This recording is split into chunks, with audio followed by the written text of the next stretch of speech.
ఈశ్వరుడు లోకం కృతజ్ఞతతో ప్రవర్తిస్తోంది.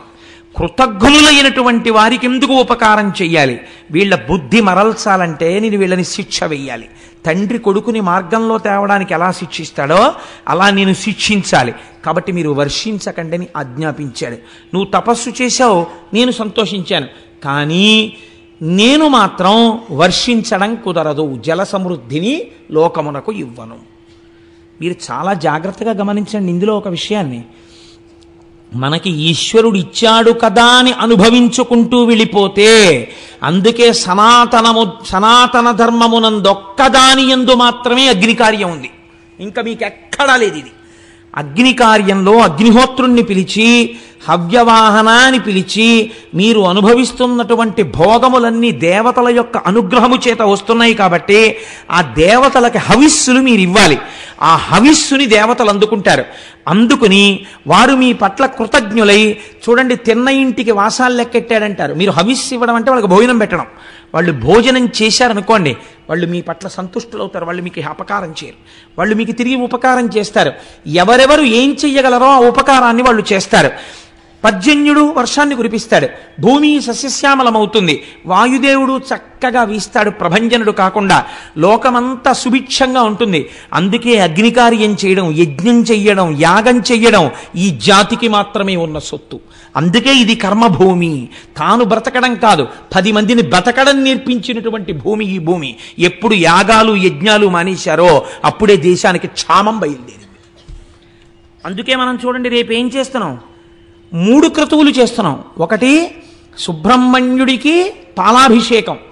మీరు వింటారు, మళ్ళీ ఇప్పుడు నేను చరివిరచరణ అవుతుంది. ఆ కావిడి ఎత్తితే చాలంతే 12 తరాల తర్వాత ఎప్పుడో వంశం పెరగకుండా రావలసినటువంటి ప్రమాదాన్ని ఇప్పుడు తీసేస్తాడు ఆ కావిడిని ఎత్తిన వాడికి సుబ్రహ్మణ్యుడు. ఆ పాలు అభిషేకం చేస్తారు, మూర్తి చల్లబడుతుంది. మూర్తి చల్లబడగానే ఎంతమంది ఆ అభిషేకాన్ని చూస్తూ శబ్దం వింటారో అభిషేక మంత్రాలని, వాళ్ళందరి కోరికలు సిద్ధిస్తాయి. దేవతల్ని పిలిచి హవిస్సిస్తారు, అగ్నిహోత్రంలో హోమం చేస్తారు. ఆ రోజున చేసినప్పుడు ఆయన ఈ గోత్రనామాలతో హవిస్సు పుచ్చుకుంటాడు. పుచ్చుకున్న తర్వాత వీళ్ళందరికీ ఆయన యోగక్షేమాలు చూస్తాడు. సాయంకాలం కళ్యాణం జరుగుతుంది. ఇందులో అందరూ పాల్గొనలేకపోయారు, మరి వాళ్ళ పరిస్థితి ఏమిటి? అందుకే సాయంత్రం కళ్యాణం చేసి అందరూ చూస్తుండగా కళ్యాణం చేసి కళ్యాణపు అక్షతలు అందరి మీద వేస్తారు. కాబట్టి ఇంతమందిని కూర్చోబెట్టడం కష్టం కాబట్టి కొంతమందిని కూర్చోబెడతారు, కానీ ఫలితం మాత్రం అందరికీ వచ్చేటట్టు ప్రయత్నం చేస్తారు. కానీ ఖచ్చితంగా పాల్గొంటున్న వాళ్ళ యొక్క యశము ద్విగుణీకృతముగా ఉంటుందన్నది మాత్రం శాస్త్రవాక్కు. అందులో ఏమీ సందేహం లేదు. నేను నిస్సందేహంగా చెప్తున్నాను, 200 మంది భాగ్యవంతులే. ఏదో సుబ్రహ్మణ్యానుగ్రహం లేకుండా అంతఃక్రతువులో పాల్గొనడం కుదరదు. కాబట్టి చూడండి, ఇప్పుడు ఆయన నేను వర్షమును కురిపించలేను, కానీ నీకొక్క ఉపకారం చేస్తాను. ఏమిటో తెలుసా? ఎవడి భయం వల్ల ఈ వాయువు వీస్తోందో, ఎవడి భయం వల్ల ఈ సముద్రుడు దాటి భూమి మీదకి రాడో, ఎవరి భయం వల్ల అగ్నిహోత్రం ఉపకారం చేసి వంట చేస్తోందో వాడి భయం వల్లే నేను కూడా నీటిని తేలేను. కానీ నువ్వు ఇంత తపస్సు చేశావు, నువ్వు నన్ను అడిగావు నీరు కావాలి అని. లోకమునకంతటికీ నీరు నేను ఇవ్వలేను, అలా ఇస్తే ఈశ్వర శాసనోల్లంఘనం జరుగుతుంది. నీకిస్తాను నీరు. ఎలా ఇస్తానో తెలుసా? నీకొకలా ఇస్తాను.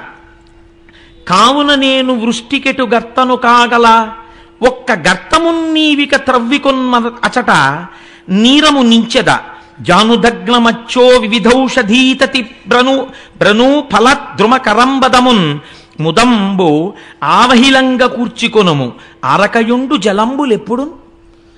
నా మీద పెట్టకు నీళ్లు తెమ్మని, నువ్వు ఒక చిన్న గుండంతవు, నేనేం చేస్తానో తెలుసా? అందులో నీళ్లు పోస్తాను. అప్పుడు నన్ను పరమశివుడు అడగలేడు, ఎందుకు ఇచ్చావు నీళ్లు, నేను వద్దంటే అనలేడు. గౌతముడు మహానుభావుడు, తెల్లవారి నీలింగార్చనే చేస్తున్నాడు. కాబట్టి ఆయన అంత తపస్సు చేశాడు. ఆయనకి మాత్రం ఒక కుండంలో నీళ్లు పోశారని చెప్తాను. నువ్వు ఎంత కుండం తీయగలవో అంత కుండం తీ, నేను అందులోకి నీరు పోస్తాను. ఒక్క వరం ఇస్తాను, ఏమిటో తెలుసా? కుండం ఆరదు, అందులో ఎప్పుడు నీళ్లుంటాయి. ఇప్పుడు నువ్వేం చేస్తావో తెలుసా? నా మీద పెట్టకు, లోకాన్ని బతికిస్తానంటున్నావు కదా, నువ్వు మీ ఆవిడ కలిసి ఈ నీళ్ళన్నీ పట్టుకెళ్ళి ఎన్ని ఎకరాలకు పోయగలరో అన్నింటికి పోసుకోండి, ఎన్ని పంటలు పండించుకోగలరో పండించుకోండి. ఎంతమందికి అన్నం పెట్టగలరో పెట్టుకోండి. తడి ఉంటే కదా పంటలు పండుతాయి, తడు ఉంటే కదా దాహం తీరుతుంది. ఇందులో నీరు తరిగిపోకుండా నేను చూస్తా. ఈ నీటిని తోడి అన్ని ఎకరాల పంట పండించేంతమందికి అన్నం నువ్వు పెట్టుకుంటావా? పెట్టుకో అన్నాడు. ఇప్పుడు ఏమనాలండి గౌతముడు? బావ ఎందుకు వచ్చింది రండి, నేను మా ఆవిడ కలిసి ఇంట్లో పని పాడు అన్నీ మానేసుకుని తపస్సు మానేసి ఎకరాలకు ఎకరాలేమో ఈ నీళ్ళన్నీ పట్టుకెళ్ళి కుండలతో పోసి ఇవన్నీ సాగు చేసి చక్కగా అన్నీ తయారు చేసి రోజు వంట చేసి పెట్ట, వీళ్ళు వచ్చి తినా, ఎందుకు వచ్చిన ప్రారంభం, పోన్లేవా నువ్వు వర్షం కురిపించు, ఎప్పుడు పడితే అప్పుడే పడుతుంది వెళ్ళిరా అనాలి. ఆయన అన్నాడు, ఇంతకన్నా అదృష్టం ఎక్కడుంటుంది? నేననుకున్నాను లోకానికి జలవృష్టిని ఇప్పిద్దాం అనుకున్నాను. నువ్వేమన్నావు? కుండంలో నీరు పోస్తాను, పంట నువ్వు పండించి పెట్టన్నావు. ఎంత అదృష్టవంతున్నయ్యా! ఇంతమందికి అన్నం పెట్టే అదృష్టం దొరికితే ఇంతకన్నా నాకేం భాగ్యం కావాలి? తప్పకుండా అన్నాడు. ఇది వింటుంటే నాకు ఒక విషయం జ్ఞాపకానికి వస్తుంది. పూర్వకాలంలో పుట్టిన వాళ్ళే 12 మందో 14 మందో సంతానం ఉండేవారు. ఇంకా ఎప్పుడు బావగారి పిల్లలో మరిదిగారి పిల్లలో ఇంట్లో చదువుకునేవారు. ఇది కాక ఓ 2 3 పేద విద్యార్థులకి వారాలు అన్నం పెడుతుండేవారు. ఇంటికొచ్చిన అతిథిని మీరు ఎప్పుడు ఎడతారో అని మళ్ళీ అడగడం తెలియదు. వాళ్ళు నెలలు ఉంటుండేవారు, వాళ్ళకి వండి పెడుతుండేవారు. ఇన్ని చేస్తున్నా ఎంత సంతోషంగా వాళ్ళ జీవితాలు వెళ్ళిపోయాయో. ఒక్కనాడు లేదన్న బాధ లేకుండా వాళ్ళు సంతోషంగా గడిపేశారు. ఇంత అలిసిపోయేవారు, రాత్రి ఇలా వెళ్ళి పడుకోగానే నిద్రపోయేవారు, మళ్ళీ తెల్లవారు లేచేవారు, సంతోషంతో కార్యక్రమం చేసేవారు. ఇంతమందికి పెట్టగలిగిన చెయ్యిందని సంతోషించేవారు. అలా వాళ్ళ రోజులు వెళ్ళిపోయాయి. కాబట్టి ఇప్పుడు గౌతముడు చాలా సంతోషించాడు. తప్పకుండా నేను ఆ పని చేసుకుంటానన్నాడు. ఇప్పుడు వరుణుడు ఆ గుండంలో నీరు నింపాడు. ఇప్పుడు గౌతముడు ఏం చేశాడో మీరు అవధరించండి. నాకు నిజంగా ఆశ్చర్యంగా ఉంటుంది ఇది చదువుతుంటే. ఇది చదివినంత తేలిగ్గా విన్నంత తేలిగ్గా ఉండదు. మీరు మనసులో ఒక్కసారి భావన చెయ్యండి ఆయన ఉదారత. ఇదంతా ఎవరెవరు చేశారు? ఆయన భార్య అంతే. అహల్య ఎవరో తెలుసా అండి? బ్రహ్మగారికి ఓ కోరిక పుట్టింది. ఇప్పటి వరకు ప్రపంచంలో పుట్టనంత సౌందర్య రాశిన ఒక దాన్ని నేను సృష్టిస్తానని సృష్టిస్తే ఆవిడే అహల్య. ఇంద్రుడంతటి వాడు మోహపడ్డాడు ఆవిడ కోసం. అటువంటి అహల్య అంత సౌందర్య రాశి ఈ నీళ్లు కావిళ్ళలో ఎత్తుకుని 1 ఎకరమా 2 ఎకరాలా 100 ఎకరాలకి నీళ్లు పోసి సాగు చేయడం ఏమీ కర్మ. వాళ్ళు అనుకున్నారు ఇలా ముక్కు మూసుకుని తపస్సు చేయడం కాదు, లోకాన్ని బతికించడం జీవితం అన్నారు. ఇక్కడే మీకు ఒక తేడా వస్తుంది. మిగిలిన ప్రపంచ దేశాలు అన్నాయే మాకుంది కాబట్టి మేము సేవ చేస్తున్నాం అన్నారు. వాళ్ళు సేవ అన్న మాట వాడారు. మన వాళ్ళు ఆ మాట వాడలేదు. ఇది లోకేశ్వరోపాసన అన్నారు వాళ్ళు. ఇది మేము సేవ చేయట్లేదు, మేము లోకమనందు ఈశ్వరుణ్ణి చూసి ఈశ్వరుణ్ణి ఆరాధిస్తున్నాం ఈ రూపంలో. అందుకే మన వాళ్ళు ఇచ్చినవాడు పుచ్చుకున్నవాడికి దండం పెట్టడు, ఇస్తున్నవాడు పుచ్చుకున్నవాడికి దండం పెడతాడు. పుచ్చుకున్నవాడు ఇచ్చినవాడికి దండం పెట్టాలా, ఇచ్చేవాడు పుచ్చుకున్నవాడికి దండం పెట్టాలా? పుచ్చుకున్నవాడికే పెడతాడు. అందుకే చూడండి, దానం చేసి పుచ్చుకున్నవాడికి దండం పెడతారు. ఎందుకు పెడతారు? నువ్వు పుచ్చుకోకపోతే నాకు ఊర్ధ్వలోకాల్లో కావలసిన పుణ్యం ఎక్కడి నుంచి వస్తుంది? భవతే విష్ణుస్వరూపాయతే తత్ ప్రామాణ్య విధే త్రిపాదస్య ధరణిం దాస్యామి అంటారు. భవతే విష్ణుస్వరూపాయతే, ఆ ఈశ్వరుడు ఆ విష్ణు భగవానుడు నన్ను ఉద్ధరించడం కోసమని, నన్ను నాయందు పుణ్యమును పెంచడం కోసమని ఈ రూపంతో వచ్చి ఎదురుగుండా నిలబడి నా దగ్గర పుచ్చుకుని నాకు పుణ్యం ఇచ్చాడు. కాబట్టి నీకే నా నమస్కారం అని నమస్కరించింది ఈ జాతి. ఇంత సంస్కార బలంతో సేవించడం ఏ దేశానికి తెలియదు. వాతలు పెట్టుకుని అవసరంగా మన వాళ్ళు లేనిపోని గొంతెచ్చుకుంటారు. ఇది మన జాతికి చెందిన ఉపాసన. అలాంటి పిచ్చి పిచ్చి మాటలు ఈ జాతి సంస్కారంలోనే లేవు. మాకుంది, మేము ఎవడికో పెడుతున్నాం, మేము అలాంటి సేవలు చేసాం, ఇలాంటి సేవలు చేసాం, పేపర్లలో వేసుకోవడం, ఇది ఈ జాతి సంస్కారము కాదు. ఈ చేత్తో ఇచ్చింది ఈ చేతికి తెలియదు. అంత గుప్తమైన దానాలు చేశారు, అంత అందంగా చేసేశారు. కృష్ణదేవరాయల వారు ఎక్కడికి వెళ్ళినా ఎన్ని చేశాడో మహానుభావుడు. ఎక్కడో సింహాచలం పెడితే ఓ చోట ఓ గోడ మీద ఇలా ఉంటుందంతే, ఇన్ని పచ్చల పథకాలు, ఇన్ని మణులు, ఇన్ని ఇచ్చాడు అంతే, బస్. ఇంకెక్కడా కనపడదు. ఇంత మెట్టు గుళ్ళో కట్టిస్తే కీర్తిశేషులు ఫలానా వాడి ఫలానా ఆవిడ యొక్క కుమారుడైన ఫలానా వాడు అదేంటి మళ్ళీ బ్రాకెట్లో వీడు ఎప్పుడో 20 ఏళ్ల క్రితం చేశాడు దిక్కుమాలిన ఉద్యోగం ఒకటి, రిటైర్డ్ సో అండ్ సో, ఈ మెట్టును బహూకరించినారు అని వీడి పేరు కొన్ని వేల మంది తొక్కుతూ ఉండాలి. ఎంత కీర్తి కండుతో అది ఈ జాతికి ఉన్నటువంటి దురద కాదు. గుప్తంగా దానం చేయడం ఈశ్వరోపాసనగా లోకాన్ని సేవించడం. కాబట్టి ఇప్పుడు గౌతముడు ఏం చేశాడు?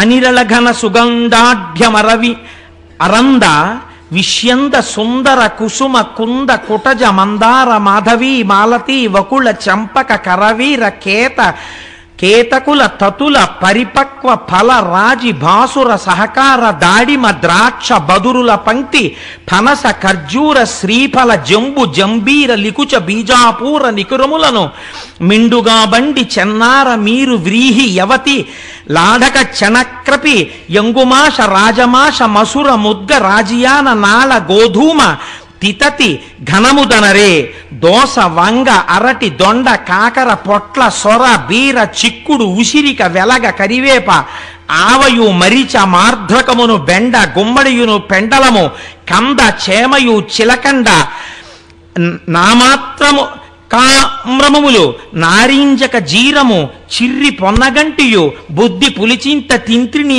గోగు జీవంతియు రేగు మునగ ములక మిరపకయు జుశ్రకాకినులు బత్సలియును చెమ్మయున్ బడమ మయును నాగ వల్లి లతలును క్రమములుగా వంగతతులు నారికడము లేలలు బలు తీరులలరే. ఎన్ని పండించాడో చూడండి. ఆయన పెద్ద తోటలేశాట, ఎన్ని వందల ఎకరాలు వేశాడో. ఆయన భార్య కలిసి నీళ్లు పట్టుకెళ్ళి సేద్యం చేసి ఇవన్నీ పండించారు. ఎంత లిస్ట్ ఇచ్చాడో మహానుభావుడు. పువ్వులు కూడా పెంచారు వాళ్ళు. అయ్యయ్యో, 5వ తనానికి చిహ్నం కదా, పువ్వులు ముడుచుకోవాలి. ఇంటికి వచ్చినటువంటి ఆడబడుచుకి పువ్వులు ఇవ్వాలి. అందుకని పువ్వులు ఉండాలి, పూజ చేసుకుంటే పువ్వులు ఉండాలి. అందుకని మందార మాధవి మాలతి వకుళ చంపక కరవీర కేత కుల తతుల పరిపక్వ ఫలరాజి భాసుర సహకార దాడిమ ద్రాక్ష బదరుల పంక్తి పనస ఖర్జూర శ్రీఫల జంబు జంబీర. ఇన్ని పళ్ళు, ఇన్ని పువ్వులు, ఇవి చాలవన్నట్టు భోజనం కోసం వచ్చినటువంటి వాళ్ళకి అసలే క్షామం కదండి.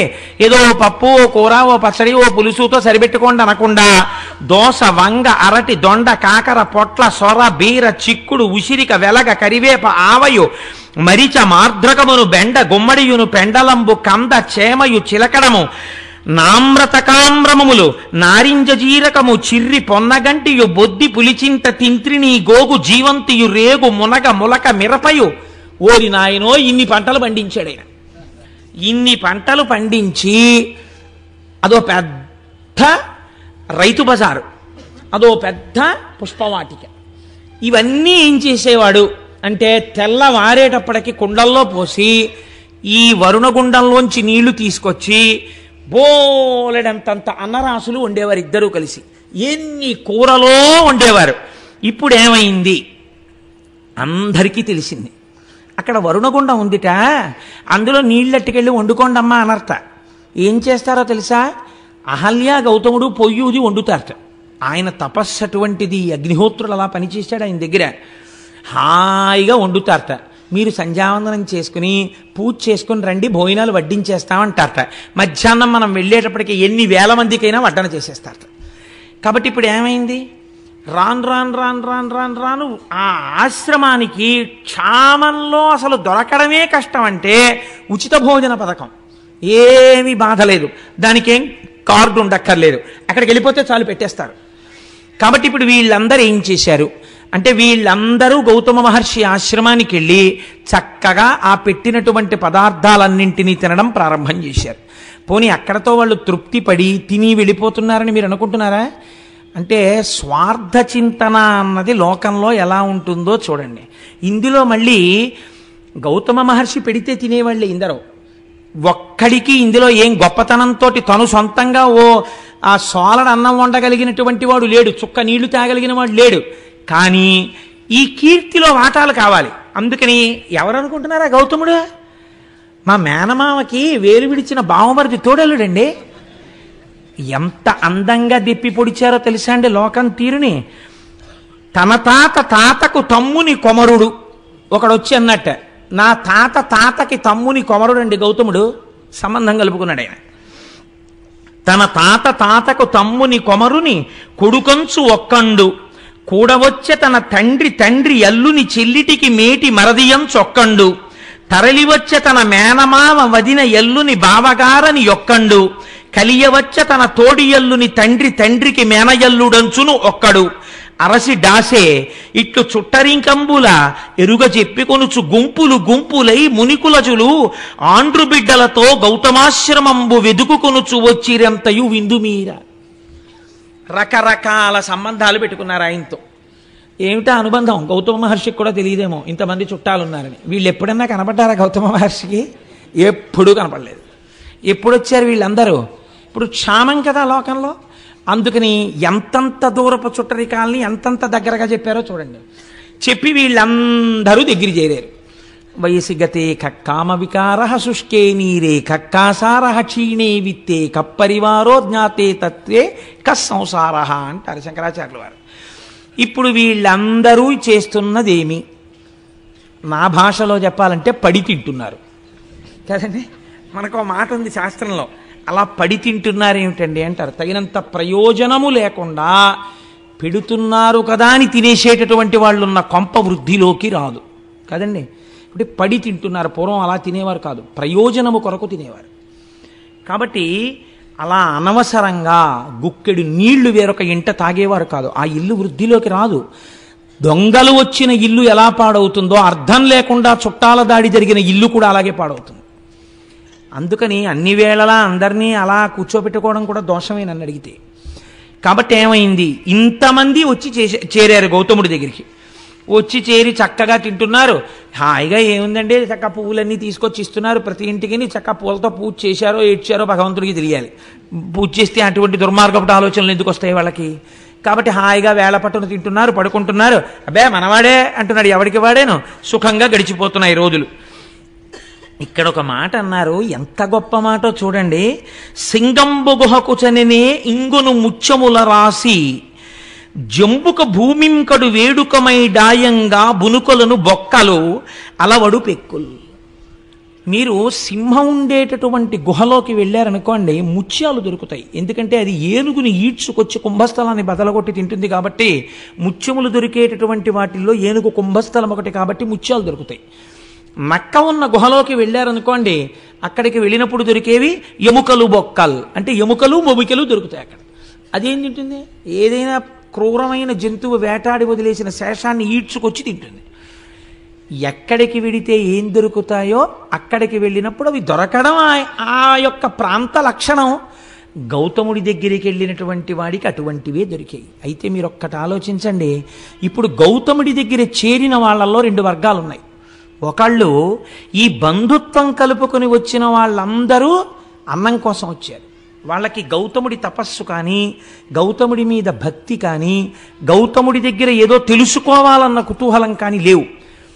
శిష్యులు ఉన్నారు కొంతమంది మొట్టమొదటి నుంచి. వాళ్ళు దేనికున్నారు?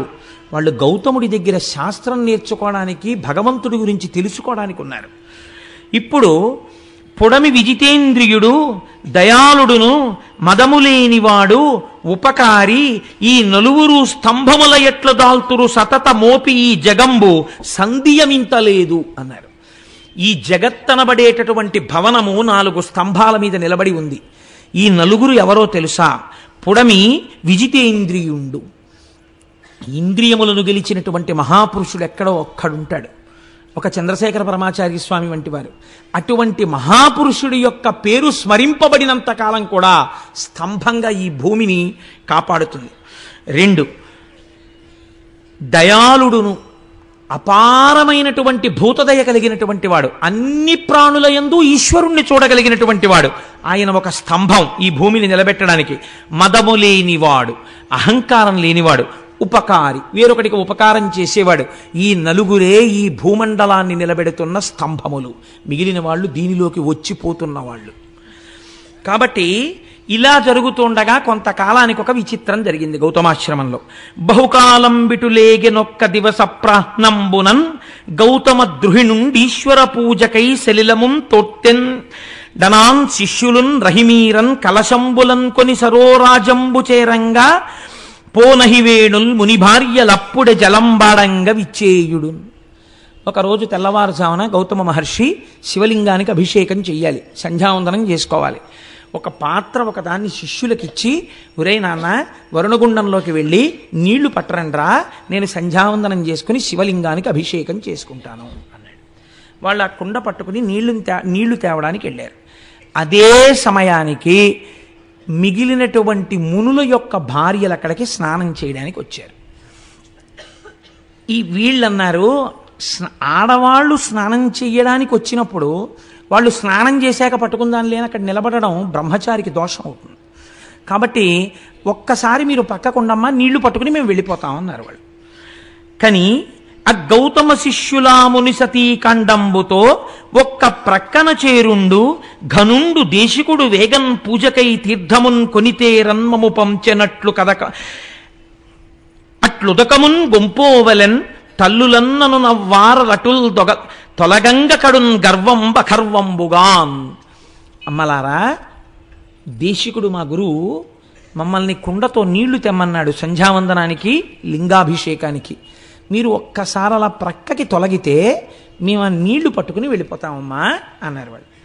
అనేటప్పటికీ వాళ్ళు అన్నారు, మీకు ఎంత మిడిసిపాటు వచ్చిందిరా, మీకెంత గర్వం వచ్చిందిరా, మునిపత్నులం మేము స్నానానికి వచ్చామా? మా స్నానం కన్నా గౌతముడికి సంధ్యావందనమును అభిషేకం ఎక్కువయ్యాయా?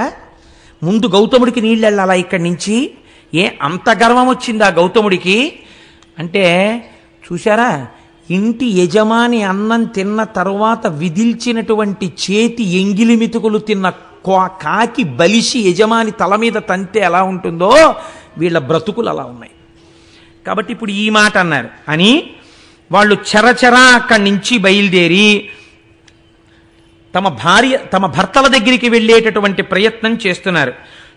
చనుండు మీరలిక సత్వరమేమిటి దీర్ఘమాడి నీళ్లను కొనిపోవగావలే జలం వనరింపకొడల్పలుయిరు మీ ఘనత నిరుంగకిట్లు పలుకం దొరకంటి రణంగ వారలం తనిచని ఆశ్రమమున కొంత గురురజ్ఞికి చెప్పెనాపయున్. ఇంతంత అహంకారం ఏమిట్రా మీకు? మేము ఇక్కడ స్నానం చెయ్యాలి, అభిషేకమా సంధ్యావందనమా? అంత గొప్పవాడైపోయాడు గౌతముడు, పొండవతలకన్నారు. వాళ్ళు చిన్నబుచ్చుకుని నీళ్ల కుండని నీటితో తేకుండా ఖాళీ కుండతో తిరిగి వచ్చారు. గురువుగారి దగ్గరికి వెళ్ళి ఈ మాట చెప్తే, గురువుగారు చూశారా వీళ్ళని చేరదీసినందుకు ఎలా ప్రవర్తిస్తున్నారో అని గురువు పొద్దున్నే నొచ్చుకున్నా దానికి మేము కారణం అవుతాం. గురువుగారి దగ్గరికి వెళ్ళి అబద్ధం చెప్పినా దోషం వస్తుంది. అలాగని గురువుగారికి ఏమీ చెప్పకుండా కూర్చుంటే సంధ్యావందనానికి వేళ మీరిపోతుంది. కాబట్టి ఇప్పుడు ఎలా మనం ధర్మ సంకటంలో పడ్డాం అనుకున్నారా బ్రహ్మచారులు అని వాళ్ళు ఏం చెయ్యాలో అర్థం కాక, బిడ్డడు నాన్నగారి దగ్గర ఏదైనా చెప్పడానికి ఇబ్బంది పడినప్పుడు అమ్మ దగ్గరికి స్వతంత్రంగా వెళ్ళినట్టు గురుపత్ని అయిన అహల్య దగ్గరికి వెళ్ళారు. అమ్మ, గురువుగారు నీళ్లు తెమ్మన్నారమ్మా, మేము అక్కడికి వెడితే వాళ్ళు స్నానాలు చేస్తామంటున్నారు, మేము అక్కడ ఎలా నిలబడతామమ్మా? వాళ్ళు మునిపత్నులు, వాళ్ళు స్నానం చేస్తుంటే అయ్యే వరకు మేము అక్కడ నిలబడితే అది చాలా అసహ్యంగా ఉంటుంది, మేము బ్రహ్మచారులు అలా నిలబడకూడదు. వాళ్ళు ఒక్క కుండరు నీళ్లు పట్టుకుని మేము వెళ్ళిపోతామంటే అనరాని మాటలని మమ్మల్ని పంపించేశారమ్మా. ఇప్పుడు గురువుగారి దగ్గరికి ఖాళీ కుండతో ఎలా వెళ్ళడము అని బెంగ పెట్టుకున్నామమ్మా అని చెప్పారు వాళ్ళు. వాళ్ళు ఎంత ధార్మికమైన నడువడితో ఉన్న బ్రహ్మచారులో చూడండి. అందుకే నేనన్నా అక్కడ రెండు వర్గముల మనుషులు ఉన్నారు అని. ఇప్పుడు ఆవిడేం చేసింది? అహల్య. ఇప్పుడు ఇంతమందికి ఇంత నోరుంటే ఆవిడకు ఉండక్కర్లేదు ఏంటండి? ఆవిడ కూడా వెళ్ళి, మీ ఆయన తీసుకొచ్చాడా ఈ గుండం, మీ ఆయన తీసుకొచ్చాడా ఈ నీళ్లు, కష్టపడింది ఆయన, తెల్లారు లేస్తే ఆయన మోచేతి నీళ్లు తాగుతున్నారు మీరు మీ భర్తలను, ఆయన అభిషేకానికి నీళ్లు పట్టుకెళ్ళొద్దనడానికి మీనెవరు అని వీధి కొళాయి దగ్గర జట్టీలాడుకున్నట్టు దెబ్బలాడుకోవచ్చు.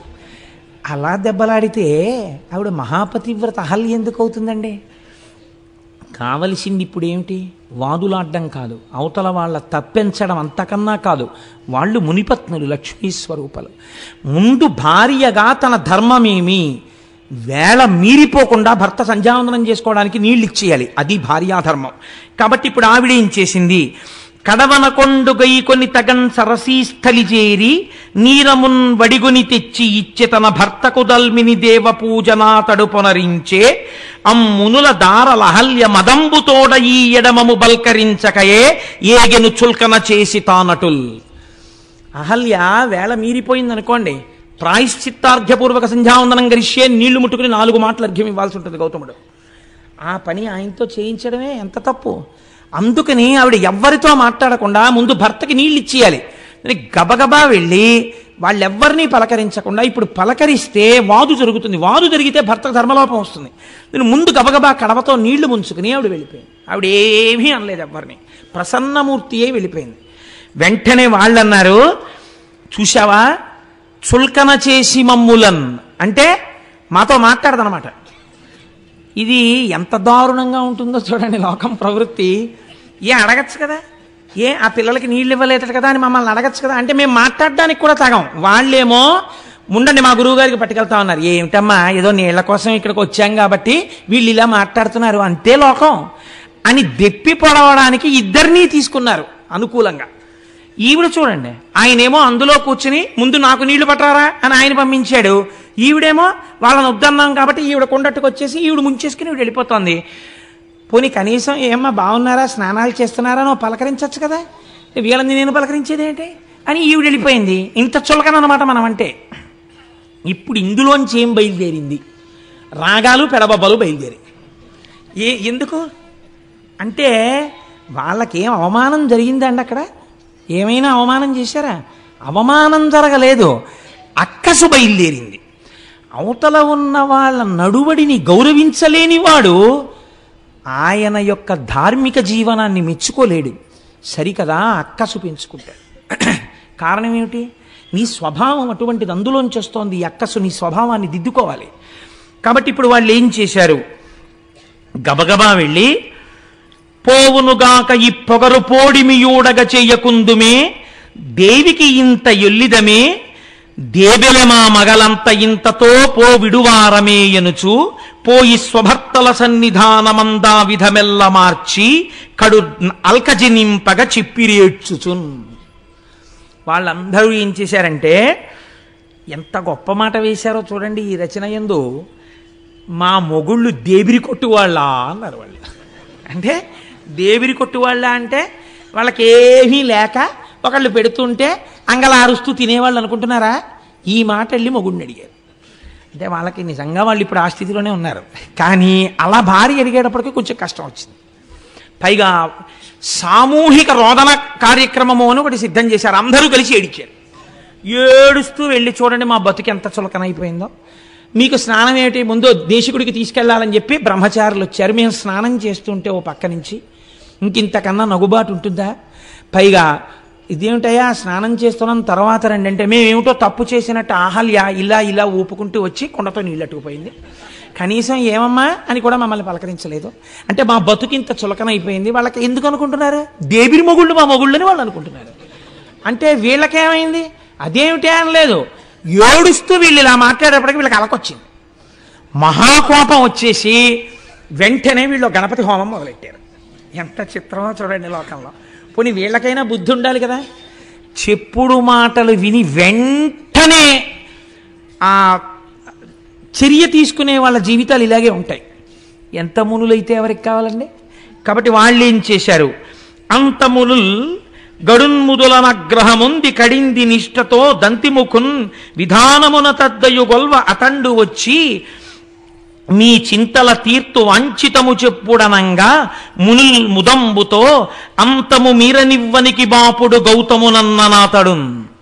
వాళ్ళు దంతి మఖము అనబడేటటువంటి మఖం ఒకటి చేశారు. అంటే విఘ్నేశ్వరుణ్ణి ఉద్దేశించి వీళ్ళు చేసినటువంటి మఖమునకు తృప్తి పొందినటువంటి గణపతి యజ్ఞగుండంలోంచి ఆవిర్భవించారు. దేని కొరకు ఇంత కష్టపడి మీరు నా గురించి ఇంత గొప్ప మఖం చేశారు, నేను మీకు ఏం చేసి పెట్టాలని అడిగారు. ఏమీ లేదు, పొగరెక్కి ఉన్నాడు గౌతముడు. కాబట్టి ఈ ఆశ్రమంలోంచి గౌతముడు బయటికి తరమబడేటట్టుగా నువ్వేదో ఒక పథకం చేసి మమ్మల్ని రక్షించాలి అంటే ఆయన అన్నాడు, విఘ్నేశ్వరుడు మీరు అడగవలసిన మాటే ఇది. తగునే ఆకలి దప్పులన్ మరుగుచున్ దారల్ సుతుల్ శిష్యులన్ మిగులన్ బొక్కుచు ప్రాణభీతనిటకున్ మీరేగదేరన్ దయానుగుడై గౌతముడెల్లవారికి చటన్ బోనంబులర్పించి మీ వగవున్ బాపి అనంగ చేసనిపుడా బ్రాహ్మణ్యు నొప్పింతురే. ఒకనాడు మీకు తాగడానికి నీళ్లు లేక తినడానికి అన్నం లేకపోతే మీ భార్యలతో మీ బిడ్డలతో మీ శిష్యులతో ఇక్కడికి వస్తే అయ్యో ఇంత కష్టపడుతున్నారా అని వాళ్ళిద్దరూ కలిసి పండించి వండి మీకు వడ్డించి అన్నం పెడుతుంటే ఆ గుండంలో నీళ్లు ఆయన పేరు మీద తడారకుండా పుడుతుంటే ఆయన్ని ఈ ఆశ్రమం నుంచి తరిమి క్షామంలోకి తోసి మీరు సుఖాలు అనుభవిద్దాం అనుకుంటున్నారా? ఎంత కృతజ్ఞత ఇది! దానికి నా కోసం మఖం చేశారా? నేను అటువంటి పని మీకు చేసి పెట్టాలా? ఎలా అడిగారయ్యా ఇలాంటి కోరిక? ఇలాంటి కోరిక మీరు కోరచ్చా? ఉపకృతి సల్పిన వారలకు అపకృతి చేయంగదల చుటతి ఇందితము అట్లపశయమనక అనర్చిన నృపశువు నశించునెంత నేర్పరియేని. అపకారికి అపకారమే చెయ్యకూడదు, ఉపకారికి అపకారం చేస్తారా? నశించిపోతారా లోకంలో మీరు? మీకు ఎందుకు పుట్టిందిరా ఈ కోరిక? ఇంతమంది కలిసి చేశారే, మీలో ఒక్కడికైనా ఈ ఆలోచన రాలేదా? తప్పు మనం ఇలా చేయకూడదు, ఇది కృతజ్ఞత అన్న ఆలోచన మీకు రాలేదా? మంచివాడు చెడ్డ మనిషి కాబోవడెప్పుడు, చెడుగు మంచి నెంచబోడు. కుక్క గోవు కాదు, గోవు కుక్కయు కాదు, జగమునందు బ్రహ్మశాసనమిది అన్నాడు. ఊరే లోకంలో లక్షణం ఏమిటో తెలుసా? మంచివాడు చెడ్డ మనిషి కాబోవడెప్పుడు. మంచివాడు ఎప్పటికీ చెడ్డవాడు కాలేడు. ఎందుకని? అవతలవాడు తనని ఇబ్బంది పెడుతున్నా ఓర్మి వహించి ఉంటాడు తప్ప అవతలవాడిని బాధ పెట్టే పని తాను చెయ్యడు. చెడుగు మంచి నెంచబోడు. చెడ్డవాడున్నాడే వాడు యువతల ఆయన ఎంత మంచివాడైనా ఆయనలో ఒక్క మంచి గుణం చూసి చిచి ఆయన్ని బాధ పెట్టకూడదన్న ఆలోచన అవతలవాడికి రాదు. ఇది స్వభావం రా లోకంలో. చెడువాడి లక్షణం ఇది. అవతలవాడిలో ఎంత మంచి ఉన్నా చూడలేడు. మంచివాడు అవతలవాడు ఎంత చెడ్డవాడైనా వాడు పాడవ్వాలని కోరలేడు. కుక్క గోవు కాదు, గోవు కుక్క కాదు. కుక్క ఆవవలేదు, ఆవు కుక్కవలేదు. ఇంతే లోకంలో బ్రహ్మశాసనం రా ఇది. అంటే ఇంకో మాటలో ఏమన్నాడు? మీరు కుక్కలు, ఆయన గోవు. మీరేం చేయగలరా ఆయన్ని? మీరు ఏం చేసినా ఆయన అభ్యున్నతికే పనికొస్తుంది.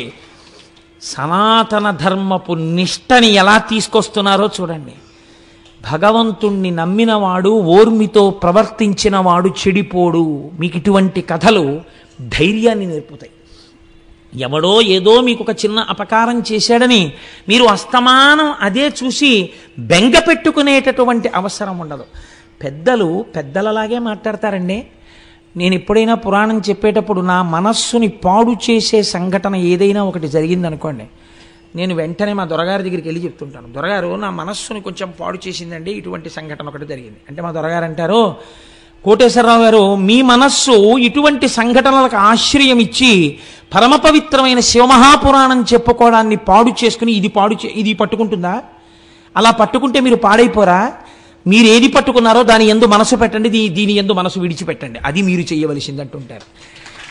ఆనాడు మహానుభావుడు విఘ్నేశ్వరుడు చెప్పిన మాటలు మా దొరగారు చెప్తుంటారు ఒక్కొక్కసారి తెలియకుండానే. చూసారా? పెద్దలు పెద్దలే లోకంలో. కనుక చూడండి, ఈ మాట చెప్పి కుక్క గోవు కాదు, గోవు కుక్కయు కాదు, జగమునందు బ్రహ్మశాసనం ఇది. ఇది బ్రహ్మశాసనం రా. కుక్క ఆవదు, ఆవు కుక్కవదు అంటారు.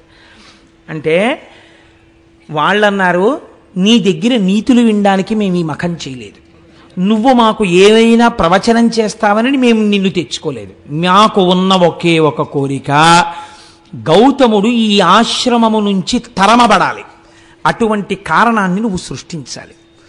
నువ్వు అటువంటిది సృష్టిస్తే మేము చేసినటువంటి మఖమునకు నీవు ఫలితం ఇచ్చినట్టు, కాని నాడు నీవు కృతజ్ఞుడవైపోయినట్టు.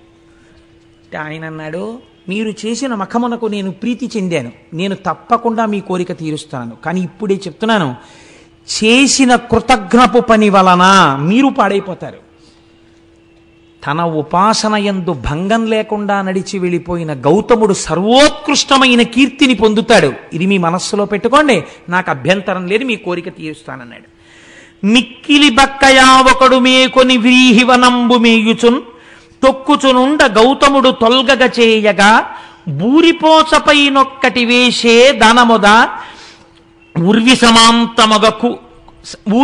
సమాంతము కూలీల్గే హా ఎక్కడి దోషమందతి మహేశ్వర యంచు మునీంద్రుడేడ్చుచున్. ఒక వృద్ధ గో ఒకటి ఆయన కష్టపడి వేసినటువంటి ఆ పళ్ళు ఆకుకూరలు ఉన్న చోటికొచ్చి తినేస్తోంది. గణపతి ఆ వృద్ధ ఆవు రూపంలో వచ్చారు. గౌతముణ్ణి ఆశ్రమం నుంచి తరిమివేయబడేటట్టుగా చెయ్యాలి. ఇప్పుడు మునుల కోరిక తీర్చాలి. ఈశ్వరుడు కూడా ఏ రకంగా కోరినా లొంగుతాడు. అందుకే మనకి గురువుల్లో నిషిద్ధ గురువు అని ఒకడు ఉంటాడు. వామాచారం నేర్పేటటువంటి వాళ్ళు, తప్పు విధానంలో ఈశ్వరార్చన చేసేటటువంటి వాళ్ళు కూడా గురువులే. కానీ నిషిద్ధ గురువు, ఆ గురువును ఆశ్రయించవద్దని చెప్పింది శాస్త్రం. సూచక గురువు, వాచక గురువు, బోధక గురువు, పరమ గురువు, నిషిద్ధ గురువు అని 5 గురువులు. కాబట్టి ఇప్పుడు చూడండి, ఇప్పుడు ఈ బక్కావు మేస్తుంటే ఆవుని గట్టిగా కర్రతో కొట్టినా చేత్తో కొట్టినా గోమోదక దోషం వస్తుందని మహానుభావుడు ఆయన ఏం చేశాడంటే, గౌతముడు అయ్యో ఆవు కదా ఇదని ఒక ఎండిపోయినటువంటి సన్నటి గడ్డిపరక తీసి ఆవు మీద ఇలా పడేసి హా అన్నాడు. అంతే.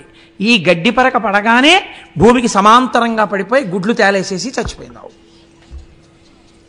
ఇప్పుడు గౌతముడు ఆశ్రమంలోకి వెళ్ళిపోవచ్చు. ఆయన గుండెలు బాదుకుని ఇచ్చాడు.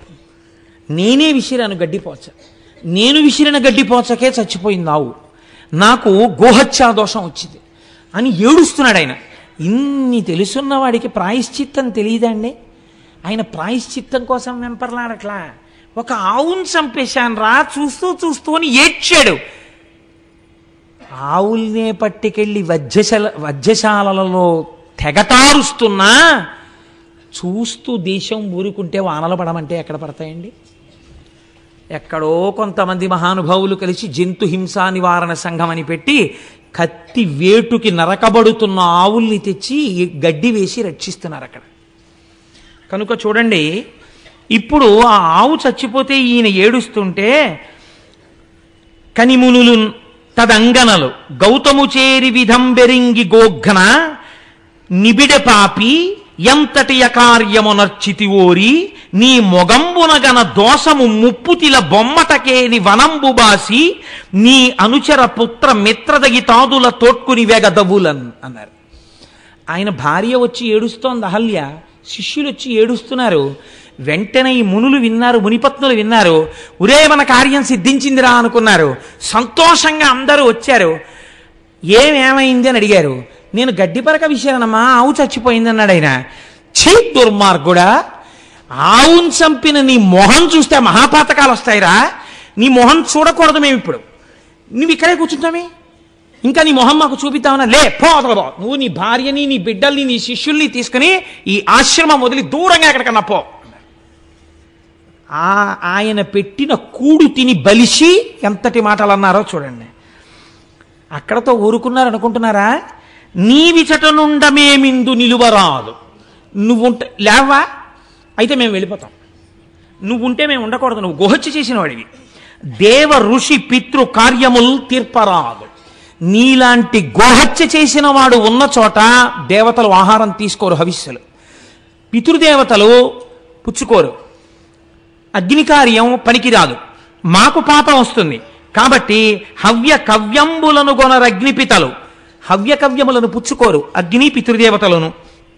కాబట్టి సాగు సకుటుంబమెటకేని చక్కనిప్పుడు, వెంటనే నీ కుటుంబాన్ని తీసుకుని ఇక్కడి నుంచి పో ఎక్కడికైనా అన్నారు.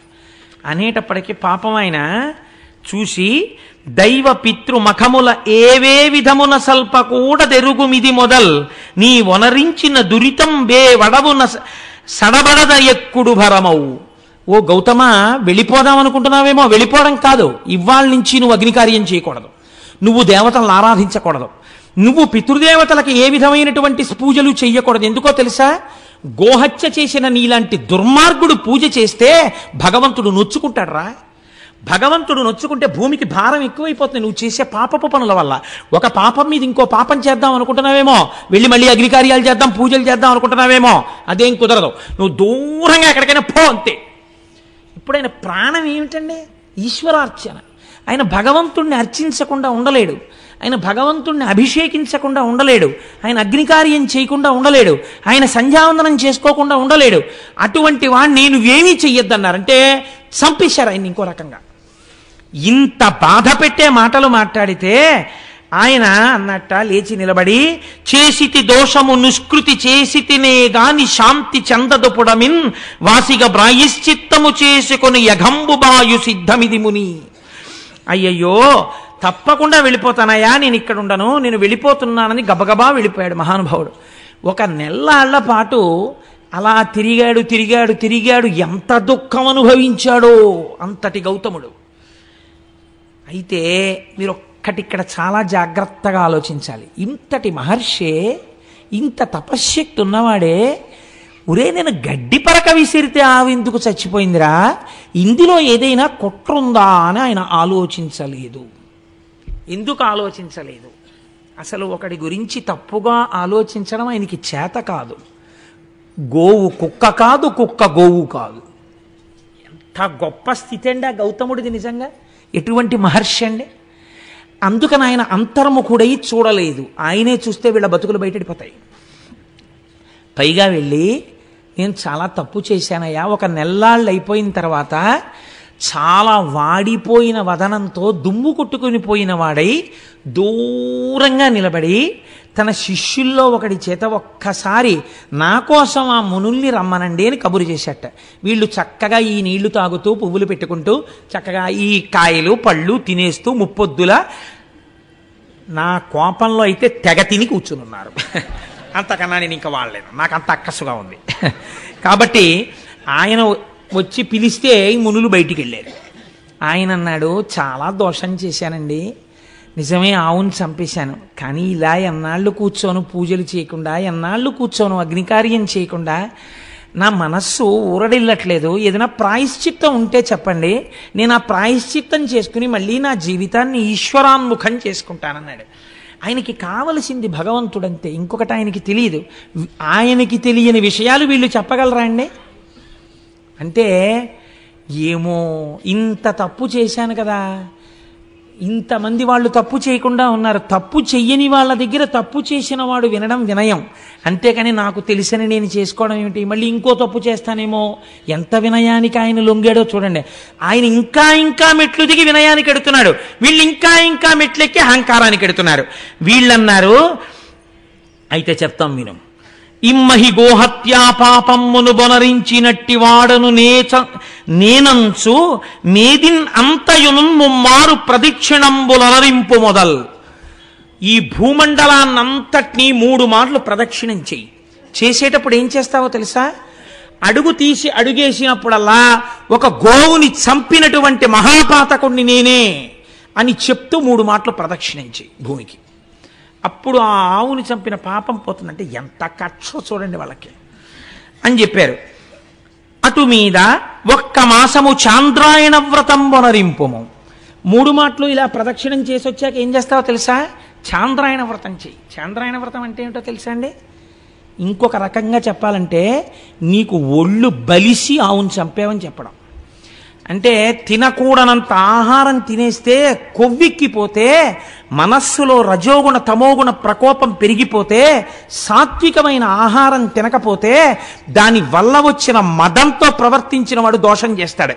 దానికి చాంద్రాయణ వ్రతం చేయిస్తాడు. చాంద్రాయణ వ్రతం అంటే శుక్లపక్షంలో ఒక్కొక్క తిథి పెరుగుతుంటే ఒక్కొక్క కబళం పెంచుకుంటారు, కృష్ణపక్షంలో ఒక్కొక్క తిథి తగ్గిపోతుంటే ఒక్కొక్క కబళం తగ్గించేసుకుంటారు. అమావాస్య నాడు అసలు అన్నం తినరు. అలా అన్నాన్ని పెంచుకుంటూ తగ్గించుకుంటూ చేసుకోవడం వల్ల ఒంటికి పట్టిన కొవ్వు తగ్గిపోతుంది. అంటే వేరొక మాటలో చెప్పాలంటే నీ ఒళ్ళు కొవ్వెక్కి చంపావురా, బాగా తిని. ఆయన పెట్టినవాడు తిన్నవాడు కాడు.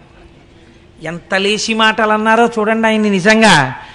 కాబట్టి నువ్వు ఇది చెయ్యి. అటు మీద ఒక్క మాసంబు చాంద్రాయణ వ్రతం వనరింపుము తదనంతరంబున. పోను అక్కడతో అయిపోయిందా? అప్పుడు ఏం చేస్తావో తెలుసా?